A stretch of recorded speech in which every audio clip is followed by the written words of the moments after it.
गई, ज्यादा तवज्जो तरजीह जो कल दी गई वो कारोबारियों के लिए थी, फैक्ट्री ओनर्स के लिए थी। थोड़ा टैक्स में छूट दी गई, टीडीएस में छूट दी गई, जो बिजली वितरण कंपनियां थी उन्हें 90,000 करोड़ दिया गया।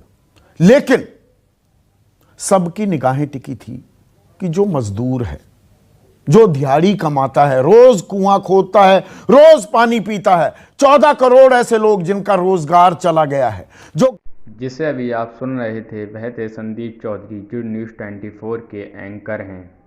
वह 20 लाख करोड़ में गरीब मजदूरों के लिए, किसानों के लिए क्या मिला, इसका सवाल सरकार से पूछ रहे हैं। हम दिखाएंगे आपको पूरी वीडियो। अभी तक हमारे चैनल को आपने सब्सक्राइब नहीं किया है तो कर लीजिए। करोड़ किसानों को 4,22,000 करोड़ का लोन दिया हुआ है, ब्याज में छूट मिली हुई है, ये तो पहले से कर चुकी है।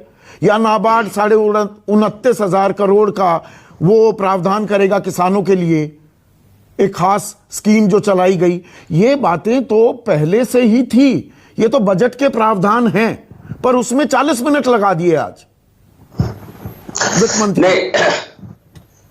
नहीं, देखिए कितना समय किस आइटम पर, किस विषय पर जोर देकर कहना है, ये वित्त मंत्री जी का, उनके अधिकार है।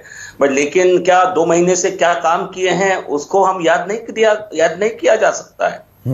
क्या हमको पिछले 2 महीने में जो जो काम किए गए वो गिनाने का अधिकार नहीं है? नहीं, वो तो बजट में है ना, सब भूलना चाहिए। नहीं जीवीएल, देखिए एक बात समझिए, मैं क्यों पूछ रहा हूं और पूरी जिम्मेदारी से पूछ रहा हूं। मैं गंभीर सवाल पूछता हूं। ये बातें अभी बजट पेश हुए कितने दिन हुए हैं? बजट में ये तमाम बातें विस्तार से, तफसील से बताई जा चुकी हैं, पर आज ऐसे बताना कि ये हमने किया था, अरे बजट में ये था प्रावधान, ऐसे थोड़ा कि किसान या मजदूर बिल्कुल बेहाल था, वो तो प्रावधान किए जा चुके हैं। आज उनका गुणगान करने का क्या मतलब?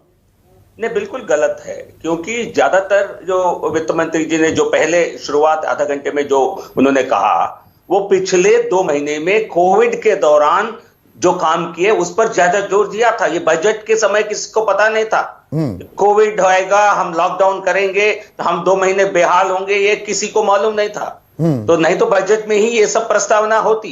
पर लेकिन उन्होंने क्या कहा, पिछले 2 महीने में क्या मॉरेटोरियम ऑन एग्रीकल्चरल लोन्स के जो मार्च 1 तारीख से लेकर 31 मई तक मॉरेटोरियम जो लगाया गया, तो क्या ये पहले बजट में था इसका प्रावधान? नहीं, तो 1 मार्च को तो लॉकडाउन नहीं हुआ था ना, 1 मार्च को लॉकडाउन नहीं था। 25 नहीं, जो लोन मार्च 1 से पेंडिंग है, हाँ। जिनका चुकाया नहीं गया, वो मई एंड तक पूरी उनकी छूट के साथ, पूरे इंटरेस्ट सबवेंशन के साथ, टाइमली पेमेंट के जो उनको रेट रिबेट जो मिलती है उसके साथ वो मिलेगा। तो ये तो प्रावधान पहले किया था, ये याद दिलाना तो जरूरी है, नहीं तो आप लोग बहुत जल्दी भूल जाते हैं। 24/7 टेलीविजन में आपने सुबह क्या दिया, शाम को क्या दिया, भूल जाते हैं।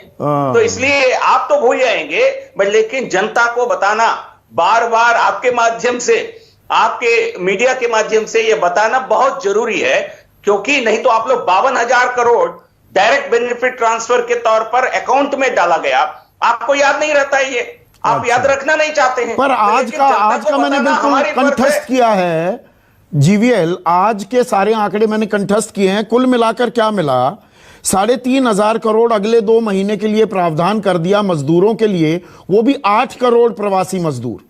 मजदूरों की संख्या इस देश में 52 करोड़ है, अनऑर्गेनाइज सेक्टर में 94% है, मतलब 48 से 49 करोड़। 14 करोड़ की नौकरी जा चुकी है, रोजगार उनके हाथों में नहीं है। 8 करोड़ का प्रावधान करते हैं 3,500 करोड़ का, और साथ ही साथ 5,000 करोड़ रेहड़ी वाले, पटरी वाले, ठेले वाले जो हैं उनको 10-10 हजार रुपए देंगे कि भाई 50 लाख लोग हैं, इनका धंधा बैठ गया। इसके अलावा आज नया क्या दिया, किसानों को आप कहते हैं क्रेडिट कार्ड पर 2 लाख करोड़ और मिल जाएंगे। मतलब किसानों के मर्ज की दवा कर्ज है क्या, कि कर्ज ले लो भैया, बाकी कुछ नहीं कर सकते? इसलिए देखिए, आप और हम जितना कृषि के बारे में जानते हैं, आपके बारे में मैं ज्यादा नहीं जानता, आप भी ग्रामीण इलाके से आते हैं, समझते हैं, कर्ज बहुत महत्व रखता है। आपके चैनल में पैनल पर देख रहा हूं, देवेंद्र जी एक्सपर्ट हैं। आप क्या कर्ज कोई महत्व नहीं रखता है किसान के लिए? एक छोटी किसान, कितने किसान, छोटी लघु किसान को, कितने लोगों को इंस्टीट्यूशनल क्रेडिट मिलता है? आज जो घोषणा किया गया 2 लाख करोड़ का कंसेशनल क्रेडिट, ये पीएम किसान के तहत जो 8 करोड़ जो बेनिफिशियरीज हैं उनमें से 2.5 करोड़ लोगों की देने की बात है। इनमें मैं दावे के साथ कह सकता हूं कम से कम 80% बैंक से ऋण नहीं मिलता होगा इनको। आज उनको 2 लाख करोड़ ऋण मिलेगा तो क्या ये उनके लिए राहत की बात नहीं होगी?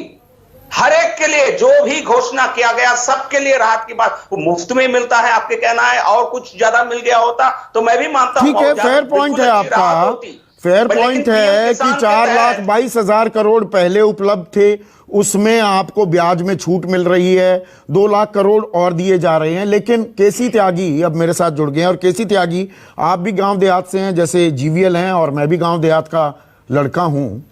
मेरा सवाल बड़ा सीधा है, आज जो घोषणा की गई आप उससे सेटिस्फाइड हैं क्या? आप मजदूरों की भी रग रग से वाकिफ हैं और आप किसान परिवार से खुद आते हैं। किसानों को कर्ज चाहिए या किसानों को और मजदूरों को डायरेक्ट बेनिफिट ट्रांसफर चाहिए, ताकि सीधा अभी इस वक्त आपातकाल है, संकट काल है, संक्रमण काल है, अभी पैसे की जरूरत है कि कर्ज की जरूरत है?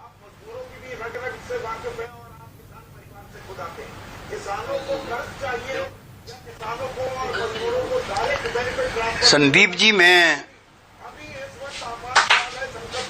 इसको थोड़ा और गंभीरता के साथ कहना चाहता हूं कि ऐसा संकट 1918 में आया था जब महामारी आई थी जी, और उस महामारी ने हिंदुस्तान में 6 लाख लोगों की जान ली थी।